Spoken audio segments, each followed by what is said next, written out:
الحمد للہ نحمده ونصلی علی رسوله الکریم اما بعد۔ مجھ سے بہت سے لوگ ملنے کے لیے آتے ہیں، میں سب سے زیادہ متاثر پتہ ہے کس سے ہوتا ہوں؟ جب کوئی آتا ہے نا کہ 7 مہینے کی جماعت میں نکلا ہوا ہوں، 1 سال کی جماعت میں نکلا ہوا ہوں، تو دل باغ باغ ہو جاتا ہے، جس کو کہتے ہیں گارڈن گارڈن ہو جاتا ہے۔ آج کل اردو میں تو آج کل ہو نہیں رہا نا، جو بھی ہو رہا ہے انگلش میں ہی ہو رہا ہے، تو ان کو دیکھ کے دل گارڈن گارڈن ہو جاتا ہے۔ وجہ اس کی یہ کہ سفر کی ٹینشن میں جانتا ہوں کتنی ہوتی ہے۔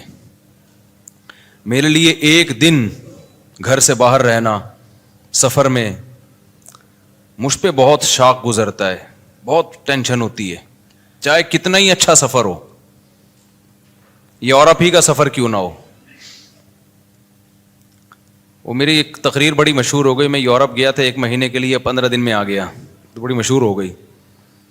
لوگ تو جاتے ہیں کہ یورپ جا رہے ہیں 15 دن کے لیے جائیں گے تو 6 مہینے تک نہیں آنے کا دل چاہتا ان کا۔ تو جاتا ہوں، ٹریولنگ بہت کرتا ہوں، لیکن حقیقت یہ ہے کہ جو انسان کو گھر میں سکون ہوتا ہے اپنے جگہ پہ، کیونکہ ایک روٹین ہوتی ہے انسان کی، سفر میں وہ ساری روٹین آؤٹ ہو جاتی ہے، نیند بھی خراب۔ تو سفر ایک بہرحال ایک ٹینشن ہے۔ ہاں، جو گھر سے بیزار ہو اس کو سفر میں مزہ آتا ہے، بھاگنے کا موقع مل گیا۔ تو کیوں بیزار ہے بھائی تو گھر کے اندر؟ کیا پرابلم کیا ہے تیرے گھر میں، مسئلہ کیا ہے جو تو گھر سے بیزار ہے؟ اچھا، بعض دفعہ مجھے پتا ہوتا ہے سفر میں ٹینشن ہوگی، پھر بھی سفر کیوں کرتا ہوں میں؟ ٹینشن اٹھاؤ نا تو پھر گھر کی قدر اور زیادہ بڑھ جاتی ہے۔ تو اس لیے مجھے جب پتہ چلتا ہے نا 7 مہینے کی جماعت میں نکلا ہوا ہے، 1 سال کے لیے نکلا ہوا ہے، چلے کے لیے نکلا ہوا ہے، کہتا بھائی تیرا بڑا حوصلہ ہے یار، اللہ کے لیے اپنے گھر کو چھوڑ دینا۔ جبکہ تبلیغ کے سفر میں تو کوئی انٹرٹینمنٹ ہے ہی نہیں، انٹرٹینمنٹ لیس سفر، وہی 6 نمبر سننے ہیں، اللہ سے ہونے کا یقین، علماء کا اکرام، علم و ذکر، یہی سننا ہے نا انہوں نے، اور نماز پڑھنی ہے، دعوت دینی ہے۔ دعوت میں بھی کوئی لچھے دار تقریریں نہیں ہے کہ بعض خطیب ایسی تقریریں کرتے ہیں آدمی کہتا ہے کرتا رہے بھائی تو۔ دعوت بھی سمپل، بھائی دین آئے گا، محنت سے آئے گا، دین ہمارے اندر آ جائے، پوری دنیا میں آ جائے، اس کے لیے محنت ہو رہی ہے۔ کوئی لمبے چوڑے، کوئی کوئی بہت زیادہ، کوئی ایسا نہیں ہے کہ کوئی اٹریکٹیو بات ہو، بھائی سیدھی سی بات جو پیغمبروں کی دعوت ہوتی تھی۔ نوح علیہ السلام نے کہا نا ربی انی دعوت قومی لیلا و نہارا۔ نوح علیہ السلام جب دعوت دیتے تھے کوئی بہت ٹیکنیکل تقریریں نہیں ہوتی تھیں، پیغمبروں کی دعوتیں آپ قرآن میں دیکھو بہت سادہ تھیں۔ مصیبت یہ ہے کہ اس سادہ چیز کو چھوڑ کر ہم زیادہ پیچیدگیوں میں پڑ گئے ہیں۔ میں جو کئی ہفتوں سے بیان میں ایک لفظ ریپیٹ کر رہا ہوں نا، قرآن کی جو بیسک دعوتیں ہیں وہ تو 4-5 دعوے ہیں قرآن کے، توحید ہے، آخرت ہے، رسالت ہے۔ رسالت کا کیا مطلب؟ توحید کا مطلب جو تبلیغ والے بتا دیتے ہیں آسان لفظوں میں، ایک تو توحید جو علماء ایکسپلین کرتے ہیں وہ تو ایک مدرسوں میں کہ ما فوق الاسباب اختیارات، یہ سمجھنا کہ اللہ کے سوا کسی اور کے پاس ہیں تو یہ شرک ہے۔ تبلیغ والے اس کو دیسی سٹائل میں بیان کر دیتے ہیں، اللہ سے ہونے کا یقین، غیر اللہ سے ہونے کا یقین نہ ہو۔ ختم نبوت کا عقیدہ علماء جب بیان کریں گے تو تھوڑا علمی انداز سے، تبلیغ والے کیسے بیان کریں گے ختم نبوت؟ تبلیغ والے ایسے بیان کریں گے بھائی اللہ کے حکامات کو نبی کے طریقے پہ پورا کرنا۔ نبی کا مطلب صرف پیغمبر صلی اللہ علیہ وسلم کے طریقہ، اس کے علاوہ کسی اور کا طریقہ ایکسیپٹیبل نہیں ہے، کوئی بھی آ جائے۔ موسیٰ علیہ السلام بھی زندہ ہوتے نا تو کس کو فالو کرتے آج؟ محمد صلی اللہ علیہ وسلم کو۔ تو یہ ختم نبوت کا عقیدہ آ گیا اس میں۔ توکل اللہ کا بہت بڑا حکم ہے،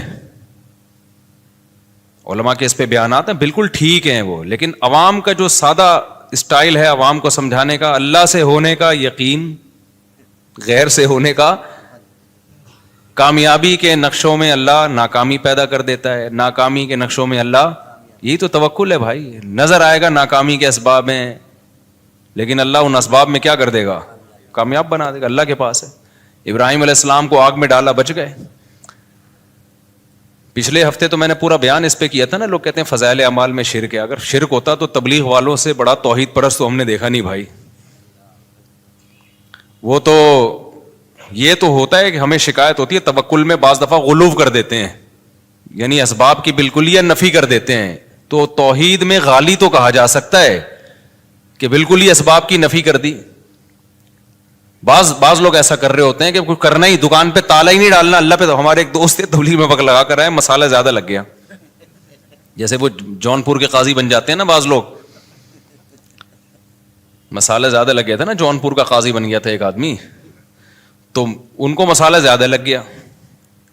اب ہمارے استاذ ایک عالم بیٹھے ہوئے ان کے پاس، وہ کہنے لگے کہ حضرت اللہ سے ہوتا ہے، اللہ کے علاوہ سے نہیں ہوتا. ہمارے استاذ کو شرارت سوجی تھوڑی سی، انہوں نے کہا اگر بجلی کے اس میں ہاتھ دو سوئچ میں اور بٹن دبا دو تو اللہ سے ہوگا،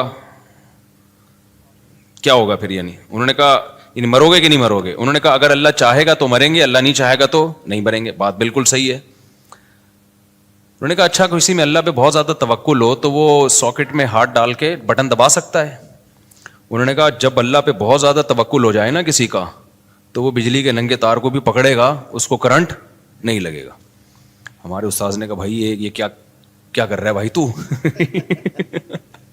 ابھی مسالہ زیادہ لگ گیا ہے کیا؟ جتنا بھی توکل ہو اللہ پہ، جب بجلی کی ننگی تار کو پکڑیں گے نا تو مریں گے.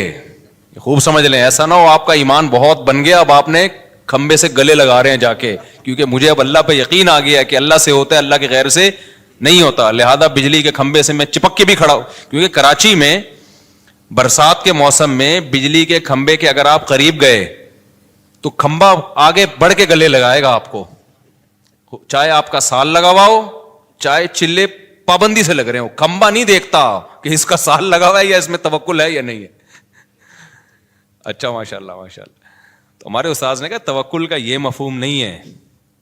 تو انہوں نے کہا وہ جو تھا کہ وہ زہر کا پیالہ پی لیا، ان خالد ابن ولید کا ایک واقعہ مشہور ہے نا، وہ فلاں نے یہ کرامت. تو انہوں نے کہا بھائی وہ تو ایک اللہ کی طرف سے بعض دفعہ کسی ولی کے دل میں الہام ہو جاتا ہے، یہ تو قرآن سے بھی ثابت ہے.